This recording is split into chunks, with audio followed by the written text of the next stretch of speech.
Jai Hind students, আজি ভিডিঅ'খনত আমি class 9ৰ ইংলিছৰ MCQ কেইটা চাম। লেসন নম্বৰ 6ৰ নামটো আছে the road not taken, the road not taken, যোনটো ৰাস্তা আপুনি ইউজ কৰা নাই। okay,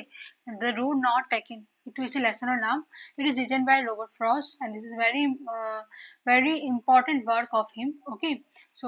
আজি ভিডিঅ'খনত আমি তেওঁৰে road not taken ৰ ওপৰত কুৱেশ্যন চাম। That means MCQ কেইটা চাম। ইয়াৰে মই কুৱেশ্যনছ অলৰেডি প্ৰভাইড কৰিছোঁ এক্সাম জ্যোতি চেনেলত, আপোনালোকে তাতে যাই চাব পাৰে। অ'কে, ইয়াৰে এক্সাম জ্যোতি চেনেলত যাই প্লেলিষ্টত যাব। প্লেলিষ্টত তাতে মোৰ ইংলিছৰ ক্লাছ 9ৰ গোটেইখিনি কুৱেশ্যনছ দিয়া আছে, তাৰে পৰা কুৱেশ্যনছ লিখিব পাৰিব। আৰু MCQ কেইটা মই এতিয়া দি আছোঁ আপোনালোকক। সেই MCQ কেইটা বহুত ইম্পৰ্টেণ্ট হয় ফৰ ইয়ৰ এক্সাম, গতিকে ভালকৈ পঢ়িব, ভালকৈ চাব। ঠিক আছে, প্ৰথম কুৱেশ্যনটো আছে ইয়াতে আমাৰ MCQ, what is the poem, what is this poem all about? এই যে এইটো যে poem আছে road not taken, এইটো বস্তুটো কিহৰ ওপৰত আছে, কি বুজাই আছে? that is road not taken মানে কি, roadটো এতে চইচৰ বস্তু বুজাই আছে। ঠিক আছে, চইচ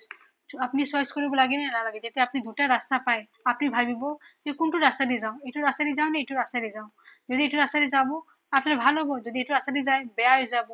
গতিকে ৰাইট টাইমত ৰাইট ডিচিশ্যন লোৱাটোহে মেইন পইণ্ট, হয়নে নহয়? সেইটোৱে কৈছে the road not taken. Okay, গতিকে সেই পয়েমটো কি বুজাই আছে আপোনাৰ, দ্য চইচেছ মেড বাই পিপল। যদি এটা মানুহে ৰাইট টাইমত ৰাইট ডিচিশ্যন লয়, মানুহে সদায় বৃদ্ধি হয়। যদি মানুহে ৰাইট টাইমত ৰং ডিচিশ্যন লয়, সদায় ডাউনফল হয়। ঠিক আছে, সেইটো হৈছে poem road not taken. okay, next question to আছে which thing decides the future of person according to this poem? so decision কি লব লগা হয়, the path chosen by a person, so option number C will be the right answer। এইটোৱে আপোনাৰ future বুজায়। যদি আপনি ভাল ৰাস্তাত ভাল ডিসিশন লৈছে, আপনার ফিউচারটা কি হ'ব, ব্রাইট হ'ব। যদি আপনি রং ডিসিশন লৈছে, আপনার ফিউচারটা কি হ'ব, কান্দিব লগা ফিউচারটো হ'ব। বুজি পাইছে না? ওকে, সেই কথাটো ইয়াতে বুজাইছে। নেক্সট কুৱেশ্যনটো আছে the poet stand at the diverse of. So' poet যে আছে ক'ত মানে থিয় দি আছে, he standing at the diverse of what? Two roads in a yellow wood, মানে এটা জংঘল আছে, তাতে আপোনাৰ দুটা ৰাস্তা আছে। অ'কে, সি এতিয়া ভাবি আছে মই কোনফালে যাব লাগে, ইফালে নে ইফালে, সেনেকে সি তাতে ভাবি আছে, চিন্তা কৰি আছে। অ'কে, তাতে কি হৈ আছে, ডাইভাৰ্জ হৈ গৈছে, দুটা ৰাস্তা হৈ গৈছে। এটা ৰাস্তা দি আহি আছে, এতিয়া ৰাস্তা দুটা আহি গ'ল। এতিয়া চিধা লাগিলে চিধা যাব পাৰিলে হয়, দুটা আহি গ'লে কেনেকে যাব, ক'ত যাব, সেইটো বস্তু এটা মানে কনফিউজন আহি গ'লে নাই, সেইটো বস্তু কৈছে। হা, নেক্সট আছে question number 4, what does diverse mean according to this poem? ডাইভাৰ্স মানেটো কি, টু সেপাৰেট। ওকে, ডাইভাৰ্স মানে কি হ'ব, টু সেপাৰেট। সেপাৰেট ইয়াতে সি নম্বৰ হ'ব, দুটা ৰোড, এইটো দুটা ৰোড ৰাস্তা আহি গ'ল নহয়, তাৰমানে কি হ'ল, সেপাৰেট হৈ গ'ল, ডাইভাৰ্জ। ওকে, নেক্সট 5 নম্বৰ কুৱেশ্যনটো চাব, why does the poet feel sorry? পয়েটে কিয় সৰি ফিল কৰি আছিল, তেওঁ বহুত দুখ মানে সৰো ফিল কৰিব লগা হ'ল, কিয়? because he could not work on both the roads, এতিয়া দুটা ৰাস্তাটো যাব নোৱাৰে, সেই গতিকে তাৰ এটা মনত দুখ আহি গৈছে যে এতিয়া মই কি ডিচিজন লওঁ। Option number D will be the right answer। হা, নেক্সট আছে question, what does the poet mean by long I stood? হা, এই long I stood মানে কি আছে, his dilemma। Option number C will be the right answer, মানে how long I stood মানে কিমান দেৰিলৈ থৈ দিব। হা, গতিকে সেইটো তাৰ দুখ, এটা tension, dilemma. Okay, why does the poet able to work only on one road? Poet এতিয়া মাত্ৰ এটা ৰোডতে, মানে এখন ৰোডতে কেনেকে যাব, because he was only one person, কাৰণ ইটো অকলে তাতে আছে, গতিকে কাকো সুধিবও নোৱাৰে, হয়নে? সেই গতিকে he was able to work only on one road, সেইকাৰণে সি অকলে সেই এটাই ৰাস্তা দি যাব পাৰিব। Okay, so option number A will be the right answer। next আছে why does yellow wood mean? yellow wood যে আছে তাৰ অৰ্থটো কি আছে? so right answer will be forest in the autumn season। autumn season চলি আছিল আৰু তাৰে জংঘলটো বুজাইছে yellow wood। ওকে, গতিকে answer will be option number A। এনে wood মানে কি, wood মানে কি বুজায়, forest, আৰু yellow আছে, that means leaves বিলাক নাই, সেইকাৰণে autumn seasonত কি হয়, leaves বিলাক গুচি যায় নহয়, সেইকাৰণে yellow wood বুলি কৈছে। ওকে, so সেইকাৰণে yellow wood বুলি কৈছে, আৰু এইটো মানে হ'ব forest in the autumn season। তাতে গছত leaves বিলাক চব নোহোৱা হৈ গৈছে, পুৰি গৈছে বতাহত, গতিকে yellow wood বুলি কৈছে। ওকে, নেক্সট কুৱেশ্যন নম্বৰ 9 টো চাবচোন, why was the poet looking at both the paths? সি দুইটা ৰাস্তা কিয় চাই আছে, because he has to decide whether it was wrong or right for him। Option number B will be the right answer। C এতিয়া ভাবিব লগা হৈছে এইটো ৰাস্তা দি গ'লে মই ৰাইট হ'ব নে ৰং হ'ব, বুজি পাইছেনে? শুদ্ধ হ'ব নে অশুদ্ধ হ'ব যদি মই এইটো ৰাস্তা দি যাওঁ বা সেইটো ৰাস্তা দি যাওঁ সেইটো বস্তু হৈছে সি কাৰণে দুটা ৰাস্তা চাই আছে ওকে ডিচিজন লোৱাৰ কাৰণে ভাবি আছে কি ডিচিজন লওঁ এইটো ৰাস্তা দি যাওঁ নে সেইটো ৰাস্তা দি যাওঁ ওকে নেক্সট আছে what does grassy mean grassy মানে কি বুজায় right answer will be the path okay which is not traveled by anyone so option number C will be the right answer grassy means চাওক য'ত মানুহবিলাক খোজকাঢ়ে যদি কোনোবা মানুহে সেই ঠাইত মানে খোজকাঢ়িবৰ কাৰণে নাযায় সেই জাগাত কি হ'ব গোটেই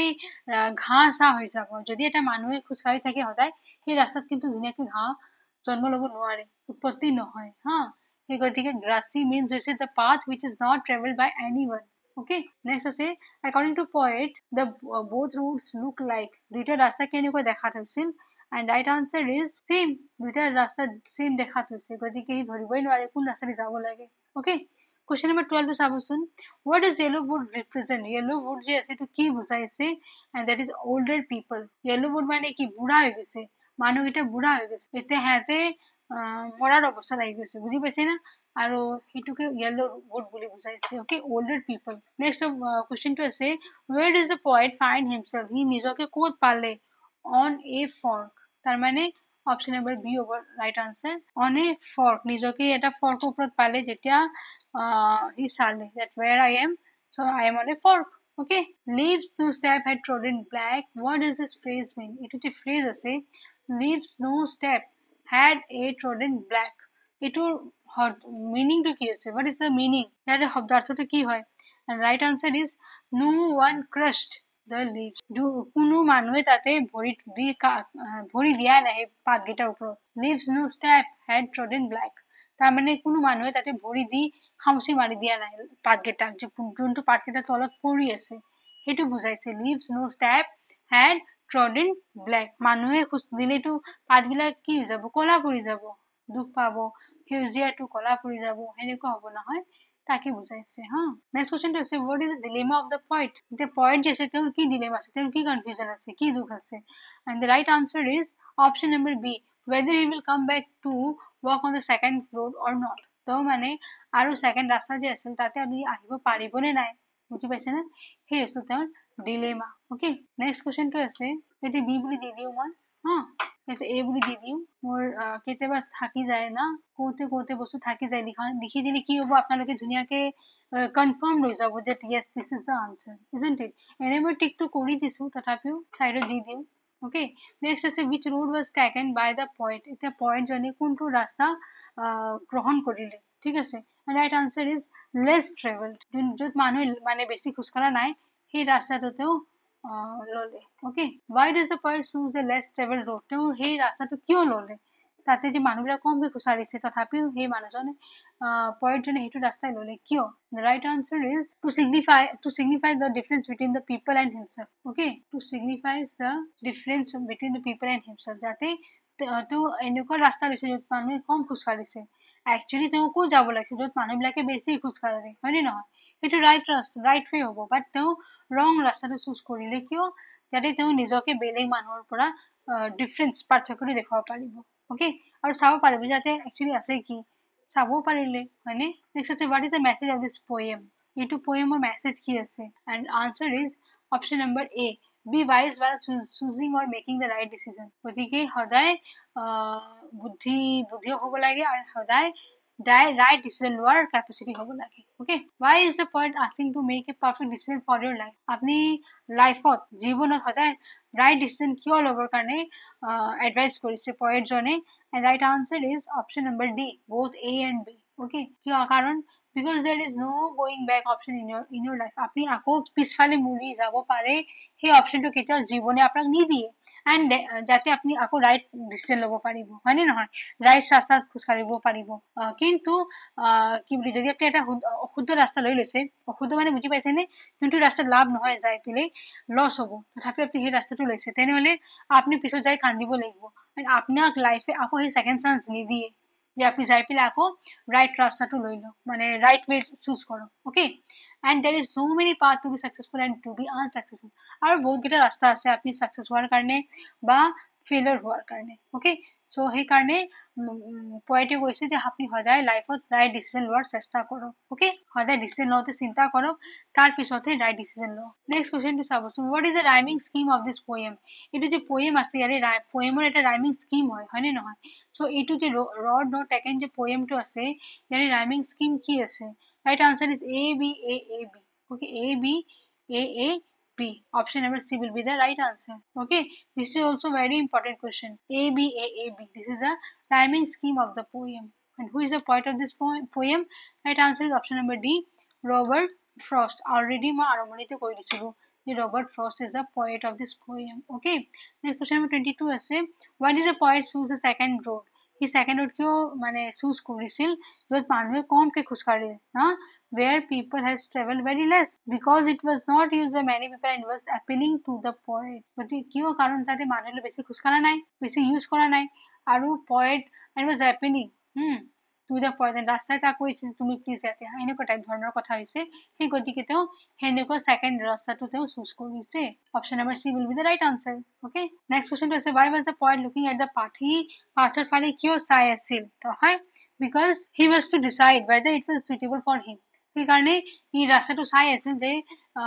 এইটো তাৰ কাৰণে ভাল হ'ব নে নহ'ব সুইটেবল হ'ব নে নহ'ব গতিকে সেইকাৰণে ৰাস্তাৰ ফালে চাই আছিল so right answer will be option number a okay road is a metaphor for road যে আছে তাক কিহৰ লগত তুলনা কৰিছে okay and right answer is choices we make in life okay road মানে এটা choice কৰা বুলি কৈছে choices that we make in our life that is called road ইয়াতে roadক তাৰ লগত তুলনা কৰিছে metaphor মানে তুলনা কৰা okay metaphor মানে কি তুলনা কৰা গৈছে গতিকে কাৰ লগত choiceৰ লগত ঠিক আছে so option number c will be the right answer next আছে should ever come back that shown that the poet was should ever come back যে আছে এইটো বস্তু কি বুজাই আছে যে poet কি হয় and right answer is indecisive মানে তেওঁ যে এটা আগতে ফার্স্ট ভুল ৰাস্তা চুজ কৰিলে আৰু আকৌ তেওঁ সেকেন্ড চান্স নাপায় যে আকৌ হি ৰাইট ৱেট লৈ আকৌ যাব পাৰিব গতিকে সেইকাৰণে দেখো আমি ক'ব পাৰো যে কি পয়েট জনে কি আছিল ইনডিসাইজিভ মানে তেওঁ ডিসিজন ল'ব নোৱাৰে ওকে তেওঁ ৰং ডিসিজন ল'ব পাৰিছে সেইকাৰণে তেওঁ সেইটো ৰাস্তা মানে চুজ কৰিলে গতিকে এইটো দেখাইছে যে পয়েট জনে কি হয় ইনডিসাইজিভ মানে তেওঁ ডিসিজন লোৱাৰ ক্ষমতাটো তেওঁৰ নাই ওকে তেওঁ ভুল ডিসিজন লৈছে সেইকাৰণে আমি ক'ব পাৰো যে কি poet was indecisive okay so right answer will be option number b and this was my video's last question okay ইয়াতে মই ভিডিওটো ইয়াতে ফিনিশ কৰিছো যদি ভিডিওটো ভাল পাইছে আপোনালোকে লাইক বাটন প্ৰেছ কৰিব okay কাৰণ এইটো ভিডিও বহুত ইম্পৰ্টেন্ট হয় for your exam ঠিক আছে for exam point of view this video is very much important ঠিক আছে গতিকে প্ৰতিটো কোশ্চেন ভালকে চাব and যদি সাবস্ক্ৰাইব কৰা নাই মোৰ exam চেনেলটো সাবস্ক্ৰাইব কৰিব thanks for watching jai hind